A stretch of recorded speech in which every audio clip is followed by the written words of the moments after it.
Армысыздар, құрметті отандастар. Біз бүгін отырар тақырыбын жалғастыратын боламыз.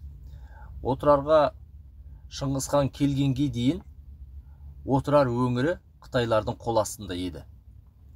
Одан кейін ол парсылардың, яғни қазіргі ирандықтардың қол астына өтеді. Бұл жайлы тақырыптар Зафарнама кітабында, одан кейін Ұлықбектің төрт ұлыс тарихы кітаптарында жазылған. Бұл тарихи фактілер, бұл қазақ тіліне аударылған кітаптар сатылымда бар. Енді бұл жерде айтылатын ақпараттардың барлығы 100% тарихи фактілерге сүйенген, сондай сенімді ақпарат болып табылады, құрметті ағайындар. Енді қытайлар қалай келіп қалды бұл жерге? Алдыңғы видеоларда айтып өткендей, машиннан, яғни қазіргі Қытайдан батысқа қарай қара қытайлар жорық жасап, солайша Еміл өзенінің жағасына келіп, одан кейін Хотан, Қорғас, Қашқар, Түркістанның біраз өлкелерін, одан кейін Мәуереннахрды түгелдей басып алып, солайша осы жерлерге өзінің діни сенімін, Будда дінін алып келіп, солайша біраз озбырлық жасайды. Сол себепті де осы Хотанда, одан кейін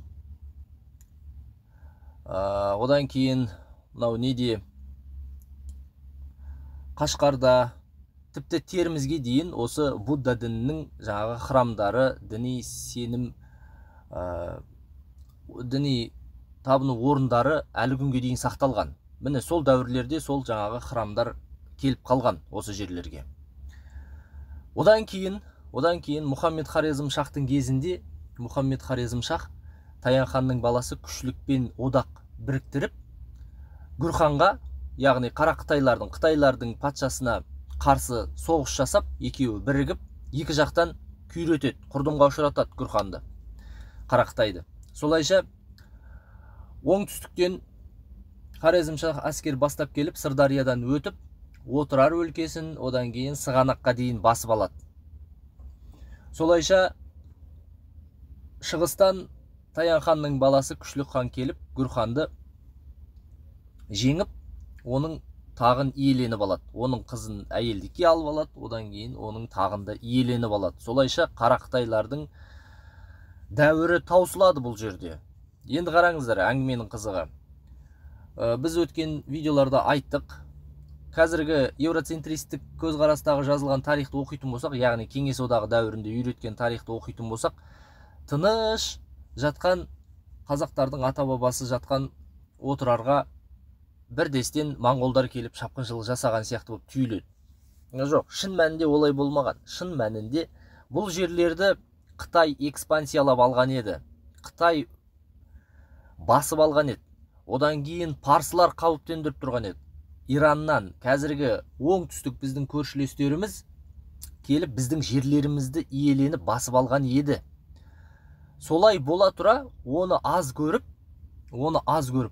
одан да түркілердің одан да көп жерлерін алам деген мақсатпен Хорезм-Шах не істеді? Әдейі Шыңғысханның 500-ге жуық мұсылмандарын, елшілерін өлтірді.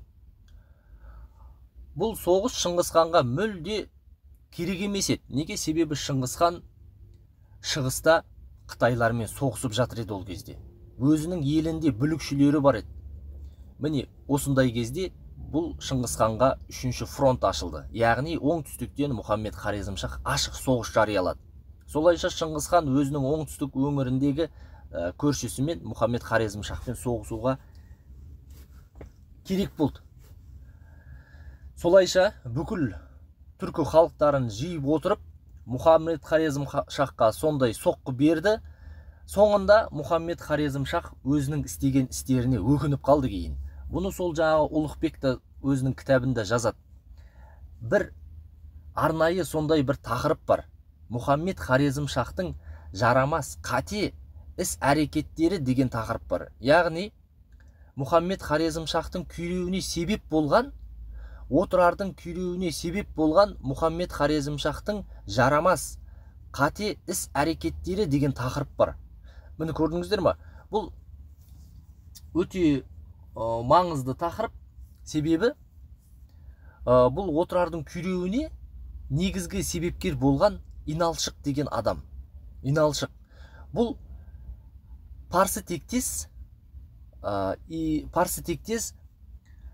түркен қатынның туысы болып келетін Хорезмшахтың қол астындағы сондай бір адам. Ол сондай бір өте қатыгездікпен 500 мұсылманды өлтіріп, отырардың күйреуіне себепші болады.